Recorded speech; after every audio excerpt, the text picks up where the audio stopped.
What's up, guys? We're here with Archeworld Phase 2 update. This is the biggest patch that Archeworld has ever done. There is so many new things that is going on here in Archeworld, and this is right before the American server. And this is why people ask, like, hey, why are you going to do a guide about how to prep for American server, like what to do in the beginning?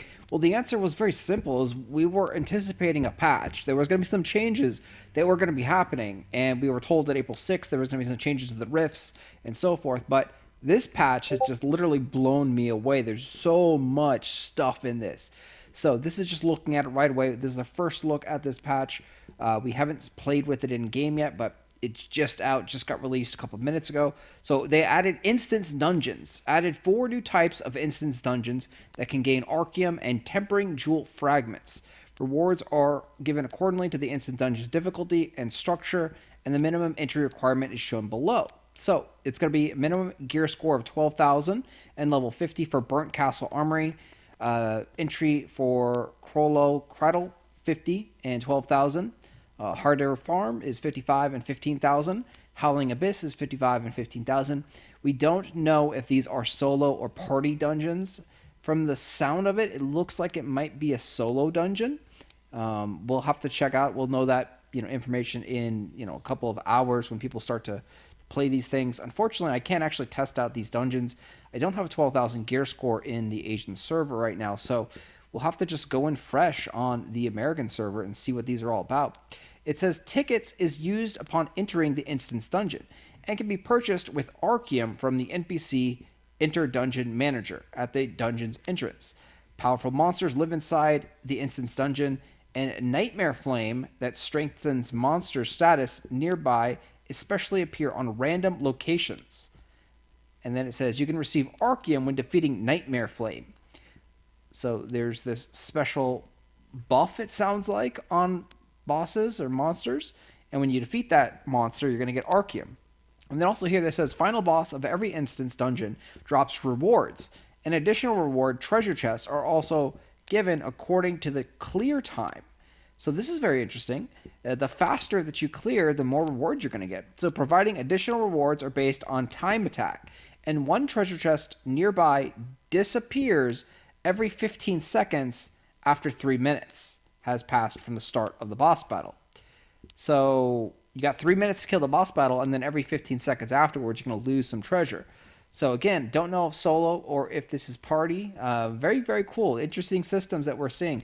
This does kind of sound like maybe 4 daily quests that you're going to be doing every day now. You got 4 instance dungeons. You do need to get your gear score up to 15,000, which is going to be quite a trek, and it's going to be a little bit of a challenge and struggle, especially in the beginning of the server. 12,000 gear score is going to be doable, with tier 4 armor, I believe, so shouldn't be too difficult.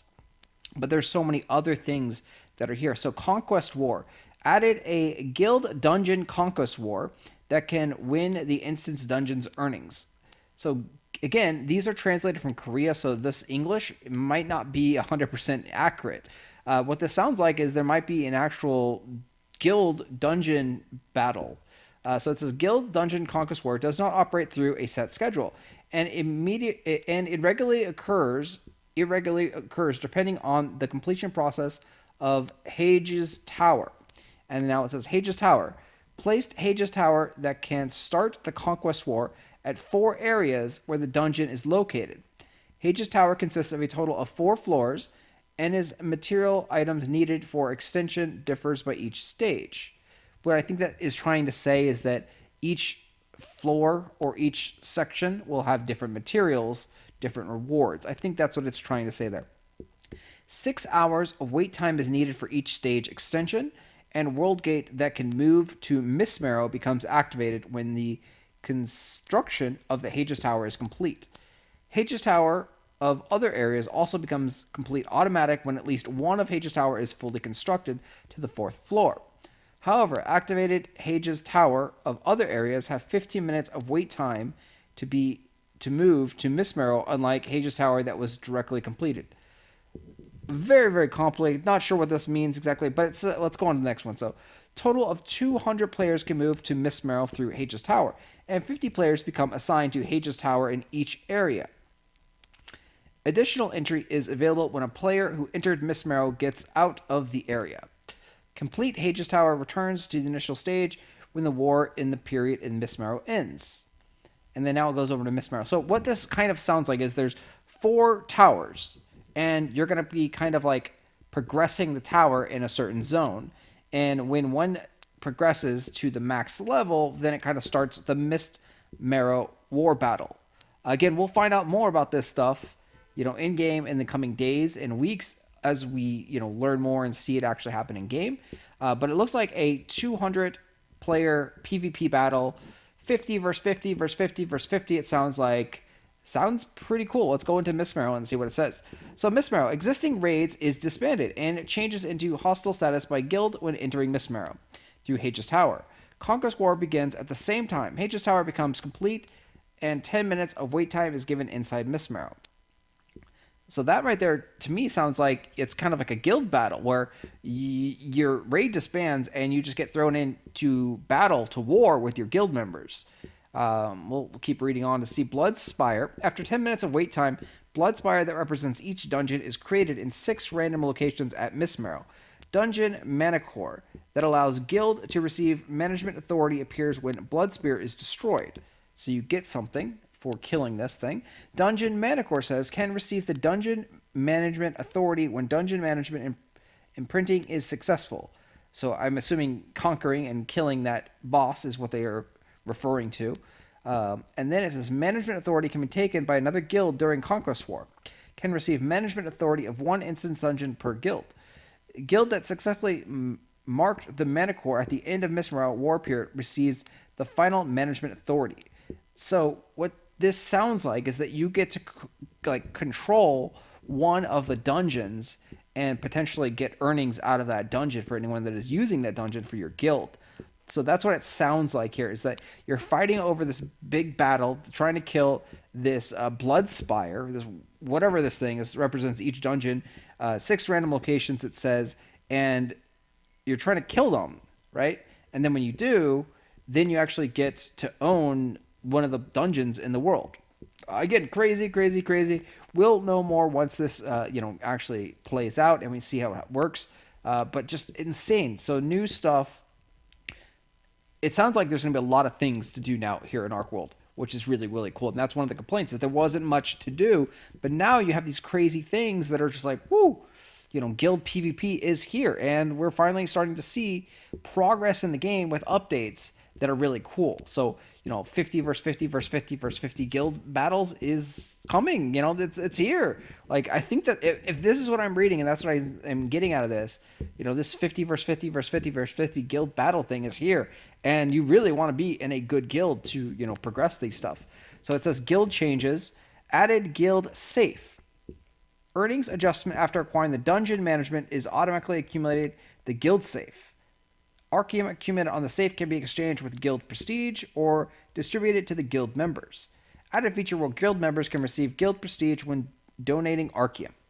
Okay, so now when you own the dungeon, your guild is going to earn Archeum, and then you get to disperse it to the guild and exchange it with guild prestige or give it to guild members.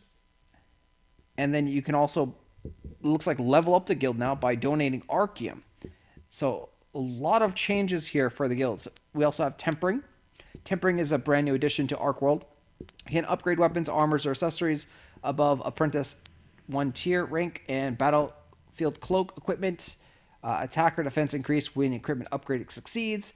Can upgrade the equipment till plus 10 and does not become destroyed on upgrade failures. Added potential effects at plus 6, plus 8, plus 10. Upgrade rank of all equipment. So that's going to be a cool thing. So new stats or bonus stats there. Upgraded rank will remain even though an item awakening conversion, which is great because currently you lose all your stats when you upgrade and convert things, which really sucks. Addition of tempering jewel item. Added sun point, moon point, and star point items that can be upgraded. Equipment item can receive fragment from the instant dungeon and jewel by refining from regrade brazers. Added 3 types of regrade brazers, so they apparently have changed these regrade brazers. So again, so much. And then next up, planting. Added 34 types of plants. Added 17 types of plants with 4-hour, 24-hour growth times, or 4-hour growth times, and it looks like 24-hour growth times. So it sounds like you have two different options. You got 4-hour versions, or you got 24-hour versions of these plants. Can be purchased from the village merchant, and they lowered can change shop purchase price of existing 8-hour seeds up to 5 silver. So they increased it from 3 to 5. That's not a good change, increasing the price of those things. Gold might be very, very hard to come by in the new server. We'll have to see how this plays out. But yeah, gold can be a problem. If you are selling a lot of high-end items on the auction house, you use a lot of gold, and you do run out of gold. So the next up, we got buff furniture. Added 20 types of buff furniture. Can't place buff furniture at own building, and max amount of installation depends on the size of housing. Can install 1 in the tent and 5 in the mansion. Can apply only one housing effect for buff furniture, and can install same furniture in house bigger than small house. Can apply furniture effect of selected building at any time through lot management. Control H, building info, design building, build furniture. Added buff furniture list on the encyclopedia so you can see it in game. So there's some new furniture, and it's going to do some kind of buffs. That's pretty cool. So now we have more purposes with the house, which makes them more valuable, which definitely goes into the thing of like, get a house, guys. You need a house. You cannot share your house with others. So you're going to need to, to rent a house or own a house, like get a house. It's very, very important. More stuff down here. This is very, very cool. Void Rift improvements. So Phantom Eater shards will be created when defeating Phantom Eater. Phantom Eater shards remain for a certain amount of time and can be received in pack form when interacted. So this is the very first trade pack in Archeworld, guys. Now the bosses will drop a trade pack, and Phantom Eater shards in pack form disappears on spot when put on the ground or when the player dies. So if you die with a trade pack, it's over, gone. That item is gone. If you put it down, you lose it. And then for the reward, you receive Archeum by selling the Phantom Eater shards to Community Center Manager. So it's an interesting system. It's like you can gank people, but you don't get any reward for killing them.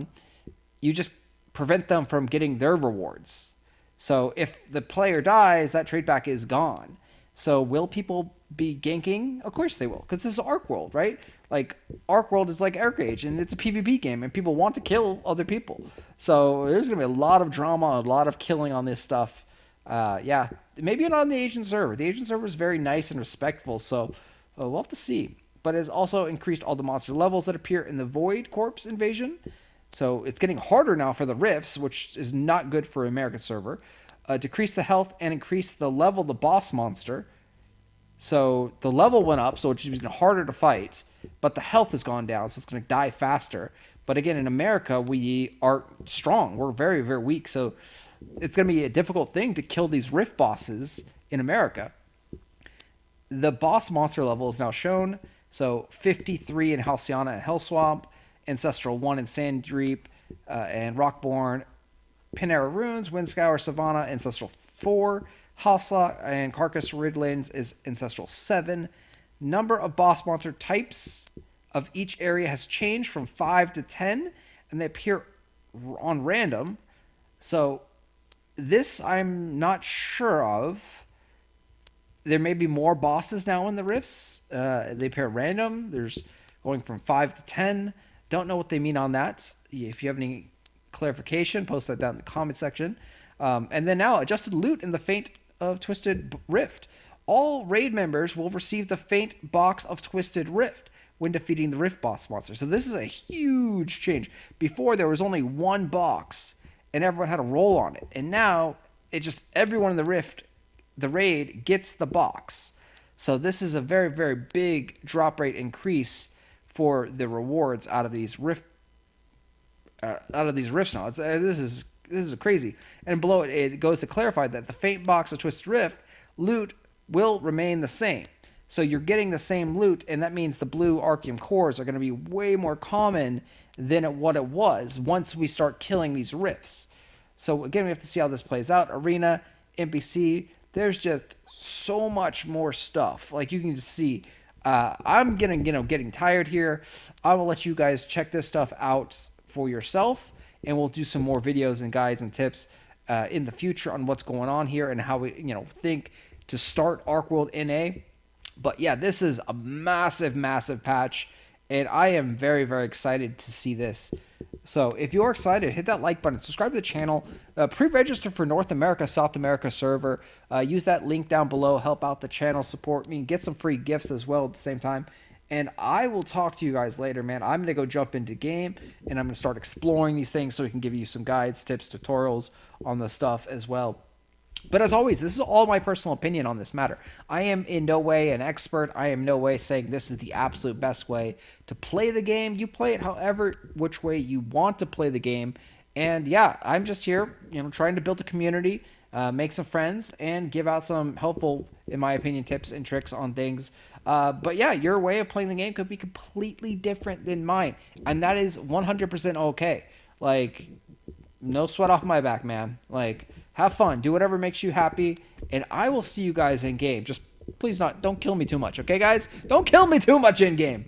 I'm very, very bad at PvP. I don't like to die that much, but we'll fight and you kill me and we'll have fun. But yeah, don't like hunt me down, guys. Okay. Anyway.